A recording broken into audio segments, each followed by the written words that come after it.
Hi there, welcome to the Road to Rich podcast. And this is a podcast where we talk about all things entrepreneurship, business, and just life adventures that we get into along that journey. And I have a fantastic guest with me today.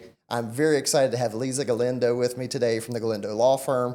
And she is an expert in immigration law, has an office down south, an office here in town.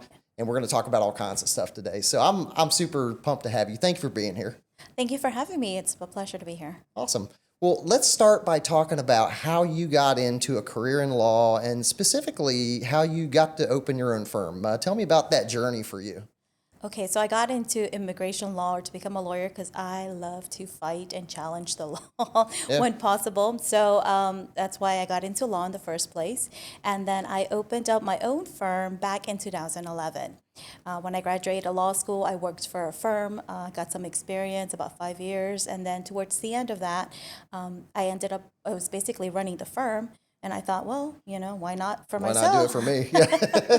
So I finished my contract that I had then, and I opened up my own practice in 2011, and it's been a blessing. Of course, it's a roller coaster, an amazing roller coaster, but I love it. It is. And, it's one thing when you're running somebody else's company, but when you step into your own position to where you're running your own thing, you get all of it, all of the responsibilities, the good, the bad, all of that. So is that good for you? You enjoy that part of it? So luckily, my undergrad degree was in business administration, business management. So yes, since COVID, right, we had to pivot more so marketing. So I've become a social media kind of expert Nice. or try to, get familiar with that. So yeah, it's been as a solo practitioner having to learn all those things, all those roles. Yeah, very cool. So one thing we were talking about beforehand that, you being bilingual and you having to where you can serve Spanish speaking audiences as well as the community that's primarily English speaking, where does that, benefit you and cause things to where you have to look at them differently, both in your office down south as well as here? Is there, how do you focus on that? So I'm still trying to figure it out, looking to real experts to see what's the best way. But so there's the different marketing channels, right? We have WhatsApp. I'm not sure if you guys are familiar with that, but that tends to be with the Latin community a lot. Instagram, Facebook. So I've noticed that my Spanish speaking clients, perhaps more so on Facebook than Instagram or whatnot. So it's been, trying to balance all those different angles, different approaches. Yeah, I would sure think so. And, is that one of the biggest challenges that you face since opening your firm? Yes. So a lot of my practice has been word of mouth. So in immigration law or general legal services, it's word of mouth. And since COVID, when people were not going out and about, it was hard to get people to know about your services. So that's when I started focusing more to online marketing and their social medias. And yeah. Yeah, absolutely. Is there a difference in the way that you approach that with the primarily English speaking audiences versus the Spanish speaking audience? Yes and no, not really. The content, the law is the same, right? Regardless of the way I approach my clients. No, I like to be me, whether it's English or Spanish. I'm not more formal or less formal with the other. So no. Okay. And with you and the way that you balance your time as an attorney versus someone running a business, how do you balance the duality of those roles? So it's fun, first of all, but I do have staff as well that helps me out, right? So with the bookkeeping, the admin, the finances stuff, I am the solo practitioner. I'm the only attorney in my office because I still love to practice law. I still like to be in the know-how, knowing exactly appearing before the judge, appearing before immigration, and actually helping out my client. So I still like that. The admin stuff, in the evenings for fun, I get to do some admin stuff. Like 9, 10 o'clock at night, just popping up the Yeah. laptop. Yeah. Yeah. That's part of being a business owner. You're on all the time. And that's not something they tell you when you go to start a business, but it is, you're 24/7, checked in. Yeah. So try dating and doing that. Yeah. They don't understand. It's like, yes, I always have something to do that I Maybe if it was somebody who's like another business owner and they get that, like that's, oh, that's good Yeah. stuff. So as far as, supporting your clients, a lot of times when they come to you, they're dealing with some of the most difficult moments in their life. How do you help them through that process? So I firmly believe that education is power. Right? In any area of law, in any area of our lives, knowledge is power. And when you don't have that knowledge is when you live in fear, right? So the way I like to help my clients is for them to understand what's happening. I charge my consultations when I meet with my clients because I take the time to explain the law to them. And you'd be surprised how clients come to me when they have other representation. They have other counsels representing them, but they don't know what it is that they're paying for. They don't understand anything. And they come to me to explain to them what their other attorney is doing. Yeah, for sure. Especially in today's world and our political climate, I would think that there's just so much uncertainty that they come to you with and need your guidance in that. I would imagine that's a difficult thing for them to grasp and understand. It is. And when we talk about being bilingual, right, here in Panama City, there is this growing Spanish population here, and there's no Spanish speaking attorneys. So when they have the opportunity to speak to me in their own native language, they appreciate that and they feel more comfortable understanding what's happening with their Wow, case. that's a tremendous thing that you're able to offer our local community that way. Because I've heard the same thing that we do have a pretty rapidly growing Spanish speaking population, and for you to be able to offer that to them is tremendous. The ability to communicate in a native language that way is outstanding. It's helpful, yeah, because before they would have to travel to Jacksonville or Orlando, different areas. Yeah. And so I am the one making the trip from Miami up here to Yeah, help out the absolutely. community. I can't imagine being able to have a legal conversation in Spanish with my limited Spanish speaking ability, but yeah, that would, that you talking about bridging the gap of understanding, and that, to be able to truly understand your client that way, I think is a tremendous advantage for you as a business person. For me and for the client, yeah. Yeah, absolutely. Understand. So in situations where you're helping clients, what does success look like to you? Success is peace of mind, family unity. I mean, that's generally what I'm working with. It's people who have married foreign nationals and they're concerned about, whether or not their relative is going to stay or not. Detention nowadays is something that they're worried about. So peace of mind is what I offer my clients and that's what I thrive in, achieving it. And every now and then you get these clients who are like really grateful for what you do. And example, when they apply for citizenship and they become a citizen, we were talking about bucket lists, Yeah. that's one of the items that they long for. And they're truly happy and they cry, tears of joy that they made this long journey and they're here. Yeah. And so those are the rewarding moments and make, okay, this is this is why I'm doing what I do. Gosh, I would sure think so. To be able to have a tangible moment like that in a business where you're like, that's why I do it. That's got to be tremendous. Can you tell me a story about something where it made you feel that way? Wow. So I'll tell you one that was complicated where a client of mine, they had an order removal. I was able to reopen it. It took a while, and the client lost hope in me, lost faith in me, and she went to another attorney. And of course, everything takes time, and the other attorney, of course, wasn't helping them. She came back to me, and I was able to finish her process, finish her case, and get it resolved. And sure enough, she was very thankful. And the way they show gratitude is referring me to other clients. So in that case, this person went from being in the U.S. for many years, Yeah. having TPS, having an order of removal, to no longer having an order of deportation and becoming a lawful permanent resident. Oh, that's awesome. That's incredible. And the journey of, what your client went through as well as the journey of what you went through too, to where they, weren't sure. And then, you were really able to help them and get to that. That's a tremendous success story. So even though they went somewhere else temporarily, they came back. Exactly. That's I once caught a client at a Coldplay concert with another marketing firm. So I'm just kidding. But yes, that's the rewarding where they realize, no, you were right. You were Yeah. doing things right, and I just lost patience. So Well, and people get that way too, and I think that's where communication and understanding come in, because the better we communicate that we're on the same page with a client, and that we teach and we have them understand the reasons what we're doing, it pays off in those situations. And I've learned that over the years. I mean, we've done the same. We've had clients that have gone elsewhere and then come back, right? Because they realize that, it's not always greener over here. It's just, maybe we didn't understand what was happening, and I always tell clients, the better we communicate, the more successful you're going to be at what we do, right? Because why I'm doing what I'm doing, and Exactly. we understand your goals, and we're actively working together. I think that's the beauty of when we can sit down with someone face to face and have those. I feel like that comprehension is so much better, and that's something that I've had to learn over the years of being in business. Business, yeah. So it's sometimes making that investment at the beginning, right, at the onset, so that there's no regrets later. Yeah. Yeah, for sure. And that's something that, as I've read through your site and your bio, that, you've emphasized strong communication and personal attention. How do you ensure that your clients feel that touch every time that you deal with someone? So I use texting a lot. I have someone that's there available to answer the calls, the phones, emails. I tend to tell my clients to give me at least 24, 48 hours to respond, but I do like to communicate with my clients. And I try to make myself as available and accessible as necessary, right? So that they feel comfortable, they understanding, and that's the key. Like I'd rather invest at the beginning so they know.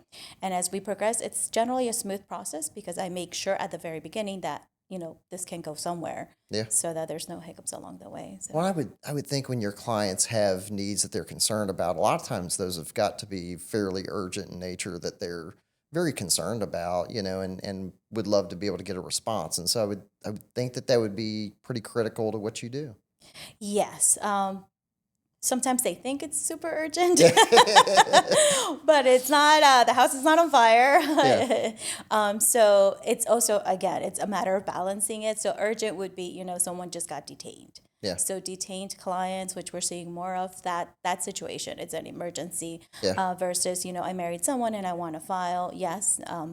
Right now, obviously, since this administration started, there's a lot of things that are considered urgent because laws are changing and it's a risk. So we're pivoting to almost everything being urgent. But yeah.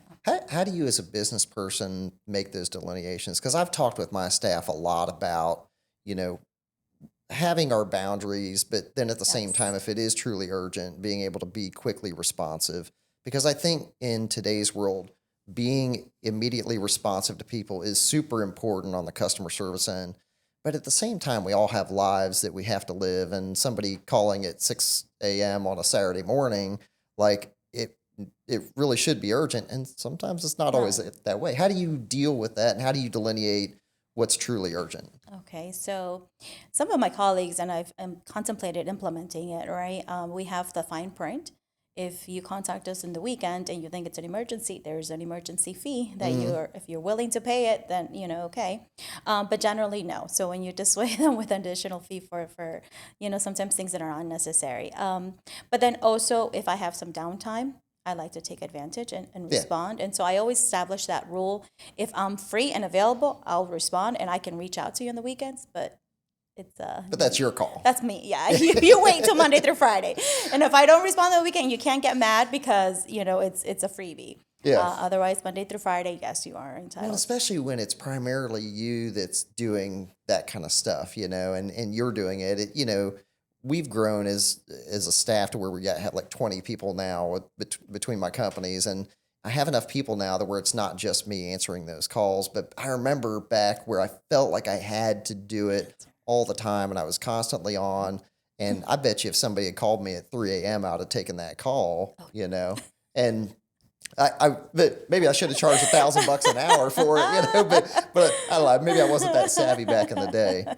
But that is a challenge that, I think especially when you're developing a business, it's hard to make that delineation of, what you do. But I like the approach of the monetary amount. You think about calling the AC guy, and if it's after hours, he's going to charge you extra, right? Exactly. Yeah. And are not just because our service is verbal, it doesn't mean that you're not entitled to compensation as well. So no. Yeah, and that's work just the same as bringing somebody in the office and having a meeting with them. You're working and you're working. As somebody who also charges hourly, I've found that that's the case. That we've really had to figure that out over the years to where if we're doing research for a client, or if we're communicating with them on something, or if we take a phone call and that takes 20 minutes to have a phone call with a client, that really is a billable effort that way. And I had to learn that from my accountant. That's how my accountant does it. So I was like, well, that's how they do it. So why should it not? Yeah. So generally, different areas of law work differently. So most attorneys are known for billable hours. In immigration law, we tend to do flat fees. And we do flat fees because we know more or less the work that's involved. And sometimes you also want to be fair, right? Just because perhaps it's an area that you don't know as well and it takes extra time for you to research, it's not fair to bill the client for that. So we work by flat fees. And then that's that's where I give the warning to the client. This is a flat fee. This is, this is how much time I anticipate working on it. But if you give me extra work, and this is, something I warn the clients, if I ask you for 5 documents and you give me 20, then as an attorney, I have to review all those 20, but that's extra stuff that I didn't, so then yes, it could result in additional fees. So I would imagine you really have to define that process and what that is up front so that you have a good grasp on the amount of labor that goes into that. Are you big into processes and flow of work and stuff like that? Yes, you have to be if you want to be efficient as a business owner. Yeah. So For sure. yep. So, and then also, time management is important because you also want to be mentally prepared for your clients. And if you're always working and you're not taking time to take care of yourself, you're not going to be efficient or great for your clients either. So Yeah. I try So what kind of things do you do to take care of yourself through that process? Because being a business owner, I feel like it's just so arduous sometimes to where you put yourself on the back burner and you don't do those things. And we were talking about how I got into fishing and do that. see. What do you do for you that takes care of you? So I do traveling as well, but not fishing. Yeah. So I simple things, kayaking, sunset walks. At the end of my day, I like to take a walk and enjoy the sunset. In the morning, take the time to just enjoy my coffee and just enjoy nature when I can. Otherwise, you're in the office or in traffic dealing with going from one location to the other. But so kayaking is one thing that I like a lot. And Awesome. then travel whenever I can. I travel abroad at least once or twice a year. When you do that, do you turn the phone off or do you keep it going? Yeah. No, so I multitask. I actually have consulted while I've been in Japan, and when you're in Europe, the time difference. So I enjoy myself during the day, and the evenings I would do some consultations. Obviously, if it's more of an urgent nature, I still schedule them. Yeah. But no, my staff generally continues answering the phone when I'm out. Yeah. Well, and it's hard sometimes depending on where you're traveling, the limitations in communication. There's been some places I've gone where it is almost like you can't get connectivity. But I'll tell you, when we went to Brazil last January for a trip, we were literally in the middle of the Amazon jungle and we had Starlink on the boat, which I was a little disappointed at. But we had internet connectivity in the middle of the Amazon jungle. And that's the kind of world we live in now, where you literally can be anywhere on this planet and have connectivity if you have the right stuff. Nice. No, so we actually made a trip to Ecuador. Yeah. It's not kind of the Amazon feel as well. Yeah. But no limited electricity, no power, no nothing. So that was major adjustment there. It sounds wonderful. As a guy who's connected into the internet all the time, there's nothing more I love than getting disconnected from that digital world and unplugging. And I think that from a personal standpoint, it's good for the soul, and you need it as a business owner where you truly disconnect sometimes. Do you find that brings you back more refreshed when you come back from those kind of things? So you talk about disconnect from social media, and I think I don't do that. Yeah. Because if I'm traveling, I do post. I'm taking pictures and I'm sharing it with my followers, and because they get to see me and know me, and then I'm creating videos and forming content. So Nice. yeah, no. So I'm always. Does that happen to you when you're in your trips fishing? I always take pictures and videos, but what I do a lot of times is I save it for the flight home. And so I'll be working on stuff as I'm sitting in the airport on the way home. And so I kind of get back into the real world that way. But I usually don't do it during the experience. I'll usually get a bunch of stuff. And then when I'm done, I start producing stuff that way. That's kind of how I've worked around it. But I like where once I'm disconnected from the world for 24 hours, I feel like that weight comes off me. And if I don't intentionally disconnect, I never get to that point where I relax. And that's been really helpful. I feel like it just refreshes my attitude and my approach to things and gives me mental clarity, which is hard to do when you're in the rat race every day. Yes. And you're running and gunning and it's 10:30, 11 o'clock at night and you're trying to wind down and you got emails that you're looking at on your phone and doing that, trying to make a social post at 11:15, and then you squeeze in a few hours of sleep and then you wake up the next day and you do the same thing. Yeah.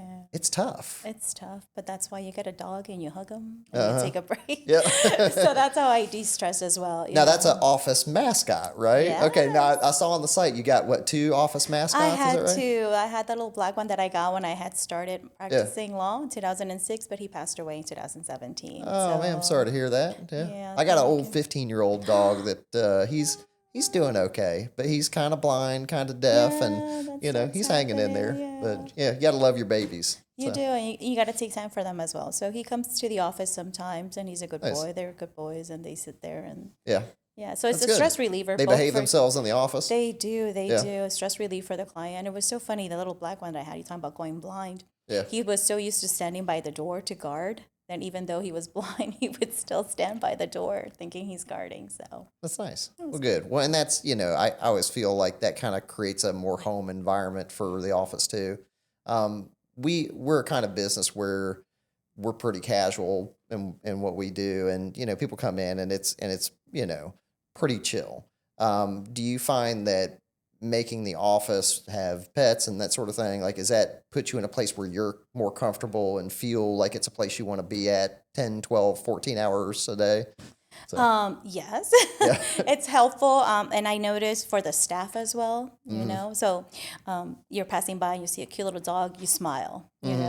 and you pet and you take just a second, even if it's just a second to pet the dog, it just relieves stress and you're smiling. Same thing with clients, Hmm. sometimes they come, they're like, oh, okay. So it helps them relax as well. Yeah. So, I mean, they're not always at the office, but those times that they do come, I notice that those differences. Nice. Well, very And I cool. think as society, I think we're more accepting of seeing pets throughout, right? I've gone to a doctor's office and I've seen a dog there. And at first I was like, what? And then I was like, no, it's okay. Yeah. So, No, that's great. I think office culture is good, but it also creates a place where, it's, a little disarming for your clients that are coming in, and, you take a pretty empathic approach to what you do. And I think that's another piece of that, where they come in and they feel relaxed and can communicate with you. How do you make sure that you're ensuring empathy with your clients, even though you're being a fierce advocate for them?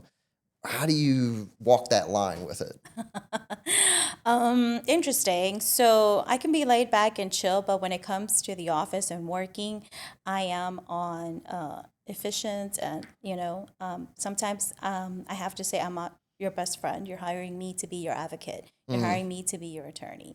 So in my consultations, I keep it very professional actually, Hmm. and I go straight into the law.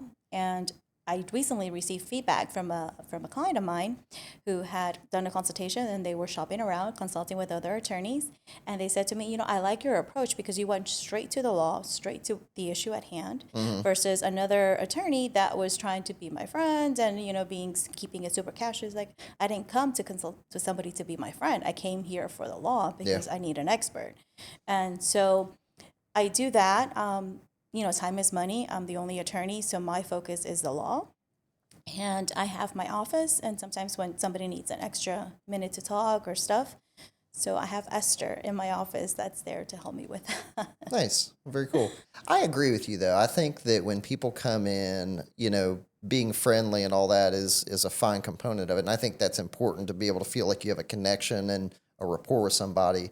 But at the end of it, and I tell my staff during sales training meetings that we have, at the end of it, I want them to walk out of that office and say, "Man, these guys are badass at what they do. Like Exactly. they know their stuff. Like this is our people, right?" And Exactly. that comes from knowledge, expertise, and a strategy and a position.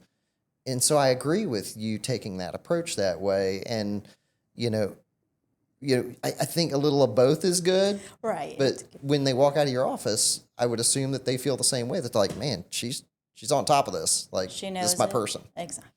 Yeah. Well, very cool. How do you, in our world and all the political shifting that's going on recently, particularly in your form of law, how do you prepare clients for that process that they're going through, the uncertainties, the emotional and the legal changes? How do you prepare them for that process? Oh my. So this is something that all my colleagues and I are struggling with. Whereas before I could say this is the process and this is what you can expect, and now I have to, my consultations are, this is what technically it should be, what it Mm-hmm. is, but it could change any minute now. So now I have to prepare everyone for the unexpected, because things are changing. So when they sign up, I say this is what exists, this is what's in play now. But if we take too long to take action, the law could change, eligibility could change. So you want Yeah. to act promptly. So this is one of the in business, some people use the speed or fear or like timing, right? And I don't like putting pressure on my clients. Yeah, but that's real. Now it is. Now Yeah. it is. Now it is. So before I say this is, this is the law. These are your options. This is what you can do. And if you want to start the journey, perfect. I'm here to help you. Yeah. But other, have the tactic of, oh, you need to do this right now because, da da da da da, and putting that pressure. And I don't like to do that. But now I find myself, I'm like, oops, now I have to say, hey, you know Yeah, what? you do. Need You to kind of act. have to, because it literally could change a week from now, and you don't know that change is Exactly. coming, because there's so much of it that just, it's happening in real time. Yeah. So that's a big change that we've been seeing, and I'm warning clients that you have to act fast. Wow, what a challenge that you face on that. Big time. We're in a kind of business where, with the algorithms for social content, Right. ranking, etc., all of that is changing at such a rapid pace. But yours is literally like, you can't see it coming before it comes. Sometimes, I would imagine. No, that sometimes happens from one moment to the next. I recall during the previous administration, I was doing a consultation. In the middle of the consultation, it changed. Oh wow. It changed, and as soon as the client left out, I put myself update. I was like, oh my, I have to call them back and say, whoops, it changed in the middle of the consultation. Wow, that's it wild. changed. Yes, so Yeah. yeah. Oh, geez. So how do you deal? And what motivates you when you're dealing with those legal system changes that can be frustrating or overwhelming? What motivates you to go past that and work through that? Being the best, right? I'm helping this vulnerable community, and they're relying on me and trusting me. So I try to be prepared. So I'm actually a member of AILA, American Immigration Lawyers Association. Mm-hmm. So this association helps immigration attorneys stay on top of all the changes, because Okay. I alone, Awesome. I was going to ask you about that. yeah, so I alone being on top of everything would be insane. So this organization sends us emails of the things that are happening for us to be aware, Mm-hmm. and so that helps me stay on top and be better equipped to represent my clients with the current news. Very cool. So when those kind of changes happen, um, how do you deal with the things that you feel that are the rights for your clients versus the things that are happening in the world? Right. It just makes me, want to fight. And that's what I said. I love fighting, right? Because I Yeah. love to challenge. And no, it's hurtful right now as an attorney when you see all these things happening, when you know the legal system and you know the law, Yeah. right? And then some people, when you hear things that the administration wants to do contrary to the law, you're like, wait, what's happening? What's going on? Where other people may not be aware of that. So that is different.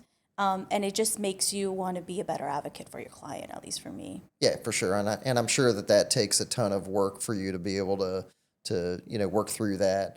As far as, where you're at in, South Florida versus here, do you see differences in how you approach business or composition of the communities that way that affect what you do?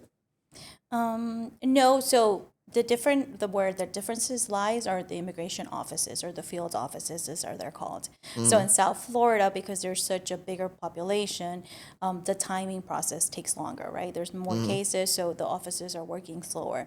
Versus here, I've noticed when I file in this area, the cases get processed quicker Oh, because of volume. yeah. Yeah, for sure. So, Awesome. If you had a young attorney that came to you and said, "Hey, I'm looking to start my own practice," what kind of life advice would you give them to start that journey? wow. So I would say life balance. Before I went on my own, I was working. I was basically running the firm, like I said, right? So I was 24/7 working. And then when I went on my own, right, until the business picked up, of course, I had some downtime. But I love that it was me investing for me, right? Any sacrifice that I did was for my own well-being. So for my own thing. So I would say somebody starting, not to be afraid to do it and be prepared for the roller coaster, because, obviously, there's times when the business is going super great and times it slows down and you freak out. But that's, I think, the journey of any business owner, right? Yeah, When there's yeah. ups and downs. It's the ebb and flow of it, and we talk about it a great deal Yeah. about just business coming and going. And when it seems like things are slow, that means that something's about to hit and you're about to get flooded. And so it is part of the journey. You get all of it. You get all of it. And it's managing the time wisely. So if it's down, then I start focusing on my systems and policies and updating it, right? Yeah, Using that's that great. downtime to be efficient, to become more efficient, such that when the high comes, we're ready to roll. Do you use software to manage your processes, or do you use things like that, or is it something that you've kind of plotted out yourself? So a little bit of everything. So there is a software that I use for my clients and filling out questionnaires and getting the information that I need in an efficient manner. QuickBooks for the financing, that aspect, the apps. I work a lot from my phone. I don't know about you, but nowadays, everything's accessible on the phone so that we're anywhere, we're able to get some work done in that sense. And then, I just have my own system, the iCloud, amazing thing, right? Where you can access and work remotely wherever you are.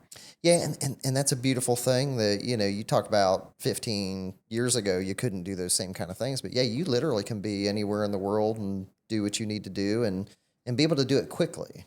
Right. And that's a great thing, I would think, for your clients. And accessing, and me that I have 3 different offices throughout the state of Florida, right? I don't have to transport all the files anymore. Everything's scanned. Digital, yeah. Yeah, and we can access. So that's Wonderful. So where do you see your firm going in the next 10 years? Oh, nice. So hopefully, I think in 10 years, right?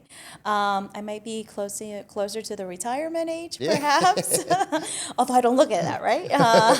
But so maybe have another attorney come in, 1 or 2 other attorneys come in about 10 years from now, because so I can still be involved somewhat. And I think Panama City is quickly becoming like a second permanent home. Awesome. And so keep different areas. Yeah. It's a great place. What do you like most about our community? Oh gosh, the beaches, less traffic than South Florida. Yeah, for sure.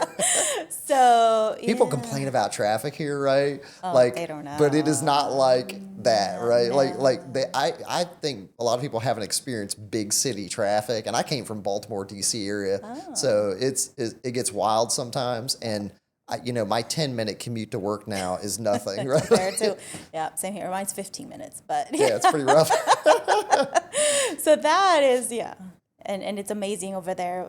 So the traffic is great. The community is more laid back, right? Yeah. I think. Yeah, we have a great lifestyle too, and that's not something that I think people understand until they live here, is that you can work and then you feel like you can still live a life here to where you're not commuting an hour and a half to work each way, and you're not burning up that time. Now you get it back, and that's a great thing about being here that way. And so I'm glad you're enjoying the area. I am. Thank you. Well, awesome. So is there anything else you'd like to share with young entrepreneurs about business journey or things that you've seen? Not to be afraid, not to be afraid. I remember advice someone gave me, because sometimes you think, okay, if I'm going to start a business, I need to have this money ready. I need to invest in this and this and have, you think you cannot start until you have all this money saved up. And a friend of mine's like, Lisa, all you need to start is a desk, and a phone, and then have, start working. You don't need to worry about. And sure enough, when I started, I didn't necessarily have all that money saved up. I remember I sold a car that I had because I was freaking out. I'm like, okay, I have a lease now. I have to worry about that. I'm not going to have a source of income. So I sold my car and I, saved that money for the rent, so I didn't have to worry. But God is good, and Yeah, you got to believe in yourself too. I think that there's so many obstacles when you start a business. It's never going to be perfect, right? And you're right. You got to take the step and do it, and you got to trust that you're going to work as hard as you got to work to make it happen and to make it successful. Exactly. And if you got that in you, go for it. Don't sit on that. I sat on starting a business for 10 years because I was afraid that I wasn't prepared, or that I had insurance and all this. There's so many factors that inhibit us from starting. All we got to do is take the first step, and then you never look back, right? Exactly. Do you think you've ever looked back since you started? Look back and say, thank God I did this. Yeah. I appreciate it. Yeah. So you just got to do it. I'm glad that you've seen the successes that you have. I'm certain that you have so much more successes up ahead of you, and I can't wait to see what's next for your law firm. Thank you. I'm looking forward to myself. Well, very cool. Well, I appreciate you joining us today. I've really enjoyed the conversation with you, and certainly stay in touch with us. And y'all, if you need any immigration law needs, she is tremendous. She's going to help you out with those kind of things, and she is top notch. So thank you for tuning in today, and we will see you again real soon on an episode of The Road to Rich.